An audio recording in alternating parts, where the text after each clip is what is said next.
Subscribe करें मेरे channel को मेरी वीडियो देखने के लिए और बेल आइकन पे क्लिक करें ताकि सारी की सारी नोटिफिकेशन आप तक पहुंच सके। और हेलो प्यारे बच्चों, मैं हूं नीरज और आपका स्वागत है मेरे यूट्यूब चैनल NCERT हब पे। तो हम इसमें वर्कशीट नंबर 35 यानी कि कार्यपत्र 35 करने वाले हैं। लास्ट वीडियो में हमने निर्धनता एक चुनौती का फर्स्ट पार्ट किया था, अब हम इसके आगे का सेकंड करेंगे। ये आपका चैप्टर 3 है जो अर्थशास्त्र यानी कि इकोनॉमिक्स की बुक से लिया गया है। इसका टॉपिक है निर्धनता एक चुनौती। ये वर्कशीट 9th क्लास की है। यहाँ विद्यार्थी अपना नाम लिखेंगे और इधर शिक्षक का नाम लिखेंगे और ये वर्कशीट आपकी 24 सितंबर की है। तो आइए बच्चों हम टॉपिक स्टार्ट करते हैं। निर्धनता के बारे में हमने जो लास्ट इससे पहले पढ़ा है उसके आगे अब हम कंटिन्यू करेंगे। तो इसमें है हमारे देश में निर्धनता एक बहुत बड़ी चुनौती है। तो किसकी बात कर रहे हैं हम? हमारे भारत देश की बात कर रहे हैं कि हमारे देश में जो निर्धनता यानी कि गरीबी है एक बहुत बड़ी चुनौती है। देश की लगभग 21% आबादी, कितनी 21% जो पॉपुलेशन है निर्धनता रेखा के जीवन यापन करती है। निर्धनता से अनेक समस्याएं जुड़ी हैं। काफ़ी सारी प्रॉब्लम निर्धनता से जुड़ी हुई है। कौन कौन सी हैं? बेरोजगारी है, यानी कि लोगों को रोज़गार नहीं मिल पा रहा है। निरक्षरता यानी कि एक उन्होंने शिक्षा प्राप्त नहीं कर रखी है, पढ़े लिखे नहीं हैं। खराब स्वास्थ्य, कहीं ना कहीं एक खराब स्वास्थ्य भी निर्धनता को जन्म देता है। कुपोषण जो हमने पढ़ा है पहले, बाल श्रम, असहायता, सामाजिक अपवर्जन यानी कि सामाजिक अलगाव और असुरक्षा, हम इससे पहले वाली वीडियो में कर चुके हैं ये सब चीज़ें। अब आगे हम पढ़ते हैं। अंतर्राष्ट्रीय निर्धनता रेखा के अनुसार $1.9 प्रतिदिन से कम जीवन निर्वाह करने वाले व्यक्ति निर्धन माने जाते हैं। यानी कि जो भी $1.9 प्रतिदिन कम से कम खर्च कर रहे हैं वो क्या माने जाएंगे? निर्धन माने जाते हैं।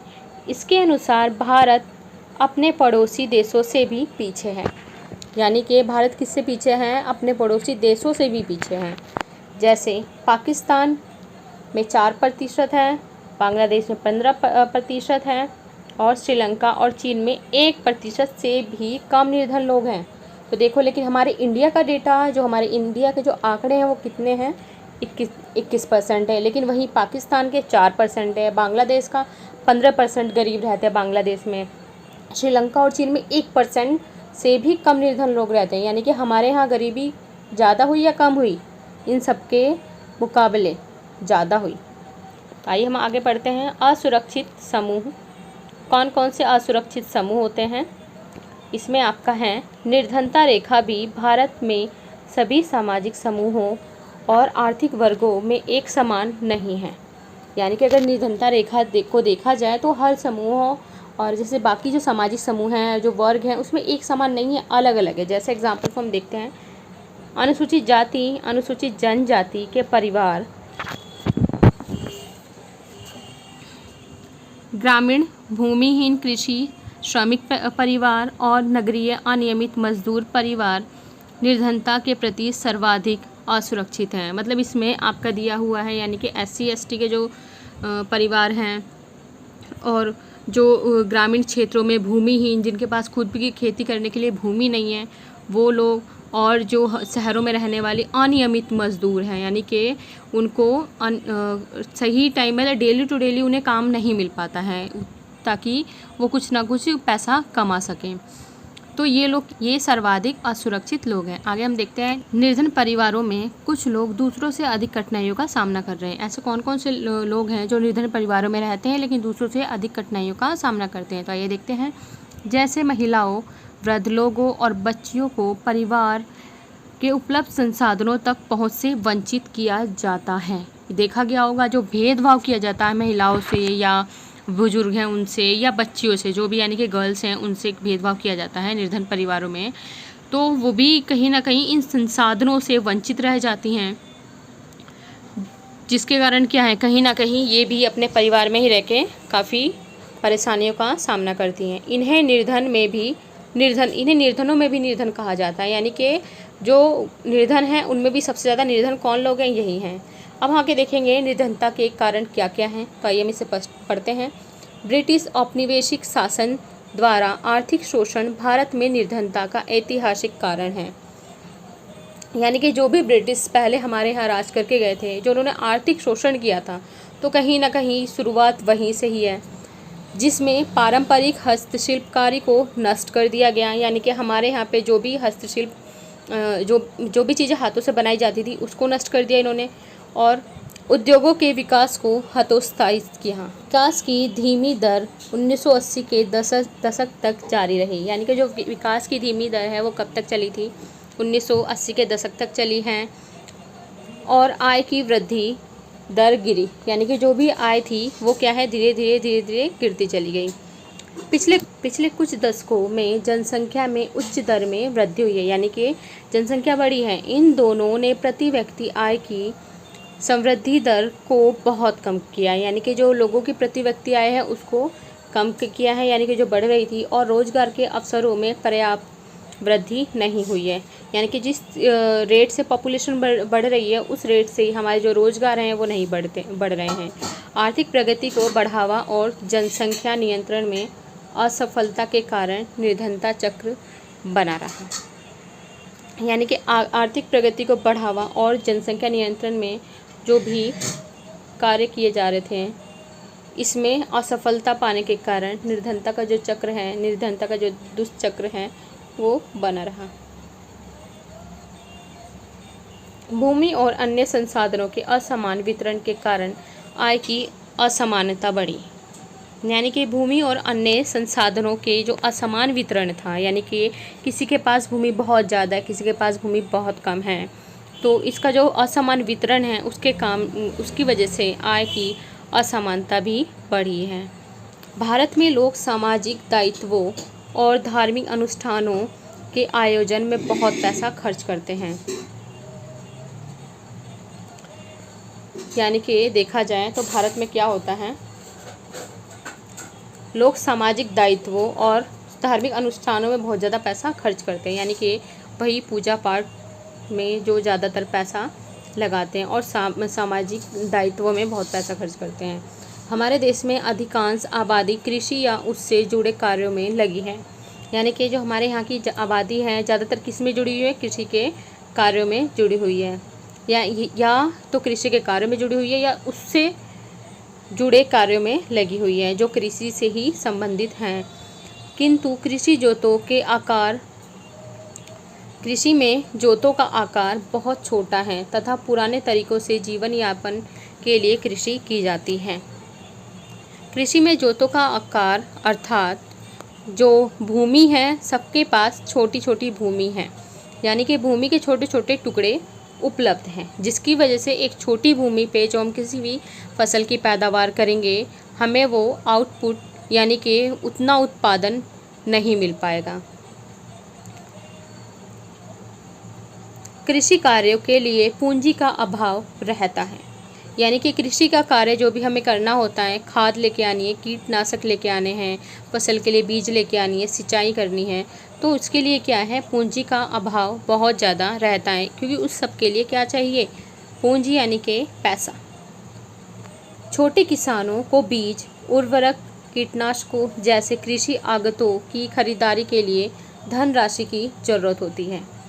यानी कि जो छोटे किसान हैं उनको क्या क्या चाहिए, बीज चाहिए, जो मैं आपको बता चुकी हूँ, बीज, उर्वरक, कीटनाशक जैसी कृषि आगतों, आगत यानी कि इनपुट, यानी कि हम जो कोई भी कार्य करने के लिए जो भी चीज़ उस उत्पादन में लगाते हैं पहले, तो वो क्या कहलाता है, इनपुट कहलाता है, आगत कहलाते हैं।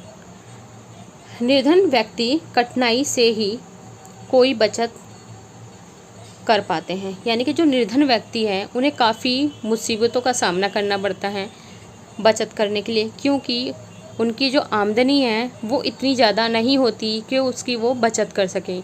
वो जितना कमाते हैं वो उनकी डेली के खर्चों में चला जाता है। वे इन कार्यों के लिए कर्ज लेते हैं। निर्धनता के चलते भुगतान करने में असमर्थता के कारण वे पुनः ऋणग्रस्त हो जाते हैं। यानी कि जो निर्धनता जिस तरीके से हमारे यहाँ व्याप्त है, ये क्या करते हैं, किसान थोड़ा बहुत किसी से ऋण ले लेते हैं, यानी कि पैसा उधार ले लेंगे, लेकिन क्या है, जब वो डेली टू डेली जितना वो कमा रहे हैं उतना ही उनका खर्च हो रहा है, खर्च होता चला जाता है, बचत होती नहीं है, तो कहाँ से वो उसे कर्ज़े को जो उन्होंने उधार लिया है उसे चुका पाएंगे। तो क्या होता है, वो ऋण के जाल में फंस जाते हैं। अत्यधिक ऋणग्रस्तता निर्धनता का कारण और परिणाम दोनों हैं, यानी कि अत्यधिक ऋण लेना भी बहुत बेकार है, क्योंकि यही निर्धनता का कारण है और इसका परिणाम भी है। आपने देखा भी होगा, जो किसान आत्महत्या कर लेते हैं, किसकी वजह से करते हैं कि उन्हें कभी ना कभी उधार लेना पड़ा था और उसे वो चुका नहीं पाते। तो ये सारे के सारे कारण हैं हमारी निर्धनता के, जो हमने आज इस वर्कशीट में कंप्लीट किया है। इसमें आपको कुछ चीज़ें याद रखनी हैं, यानी कि हमारे जो देश में गरीबी है, जो हमारे देश में कितने प्रतिशत लोग निर्धनता रेखा के नीचे रहते हैं, तो आपको क्लियर होना चाहिए 21% लोग निर्धनता रेखा के नीचे रहते हैं। अंतर्राष्ट्रीय रेखा के अनुसार प्रति व्यक्ति तो बच्चों इस वर्कशीट में हमने इतना कंप्लीट किया है। अब इसके ये कुछ 6 क्वेश्चंस हैं जो अब हम आगे करेंगे। आइए देखते हैं। आपका क्वेश्चन नंबर है फर्स्ट, पड़ोसी देशों की तुलना में भारत में निर्धनता का अनुपात अधिक है, इसके क्या कारण हैं? यानी कि हमारे यहाँ निर्धनता का अनुपात अधिक है, रीज़न क्या है? पाकिस्तान में 4% थी और हमारे यहाँ 21% है। श्रीलंका और चीन में 1% से भी कम है, लेकिन हमारे यहाँ कितनी है? 21 है। इसका कारण क्या है? तो हम देखते हैं। भारत में निर्धनता के अधिक अनुपातों के कारण निम्नलिखित हैं। पहला, जनसंख्या का बड़ा आकार, उच्च जनसंख्या घनत्व, यानी कि हमारे यहाँ पॉपुलेशन कैसी है? बहुत ज़्यादा है। जनसंख्या घनत्व ISMS समझते हैं, ये 1 वर्ग किलोमीटर और ये 1 वर्ग किलोमीटर, 2 क्षेत्र हैं। ये भी 1 वर्ग किलोमीटर है और ये भी 1 वर्ग किलोमीटर क्षेत्र है। तो यहाँ क्या होता है, यहाँ पे लोग रहते हैं, अगर मान लीजिए कि यहाँ पे काफ़ी सारे लोग हैं, यानी कि इस क्षेत्र में 2000 लोग रहते हैं, यानी कि 1 वर्ग किलोमीटर में कितने लोग रह रहे हैं? 2000। यहाँ पे आपके कुछ 200 लोग रहते हैं। तो अब बताओ कि ज़्यादातर पॉपुलेशन कहाँ रह रही है? ये फर्स्ट है आपका, ये सेकंड है। सोचो माइंड में, तो सबसे ज़्यादा पॉपुलेशन कहाँ रह रही है? इस फर्स्ट वाले एरिया में रह रही है, क्योंकि यहाँ छोटे से क्षेत्र में 2000 लोग हैं, लेकिन यहाँ पे भी इतना बड़ा क्षेत्र है, लेकिन यहाँ कितने हैं? 200 लोग हैं। तो इसे ही हम क्या कहते हैं? जनसंख्या घनत्व, यानी कि 1 वर्ग किलोमीटर में लोगों की संख्या, जो लोग वहाँ पे फैले हुए हैं, यानी कि जो लोग रहते हैं, इसको क्या बोला जाता है? जनसंख्या घनत्व। तो यहाँ पे क्या हो गया? उच्च जनसंख्या घनत्व हो गया। तो यही हमने पढ़ा है, उच्च जनसंख्या घनत्व, अल्प विकसित कृषि, यानी कि अभी हमारे यहाँ कृषि जो हम करते हैं उसका विकास नहीं हुआ है। नेक्स्ट क्वेश्चन है, असुरक्षित समूह के लिए माना जाता है। सुरक्षित समूह किसे माना जाता है? यहाँ पे आएगा किसे। तो आपका यहाँ है, निम्नलिखित समूह को असुरक्षित समूह माना जाता है। पहला है अनुसूचित जाति यानी कि SC, अनुसूचित जनजाति यानी कि ST, ग्रामीण, कृषि श्रमिक, शहरी अनियमित मजदूर। तो आपके इसमें 4 पॉइंट हैं। आइए हम आगे देखते हैं। निर्धन में भी निर्धन कौन होते हैं, जो हमने पढ़ा था, और क्यों? देखते हैं। महिलाओं, वृद्धों और लड़कियों को निर्धनों में भी निर्धन माना जाता है, क्योंकि इनकी संसाधनों तक पहुंच एक समान नहीं होती। नेक्स्ट क्वेश्चन है, भारत में औपनिवेशिक शासन किस प्रकार निर्धनता का कारण बना?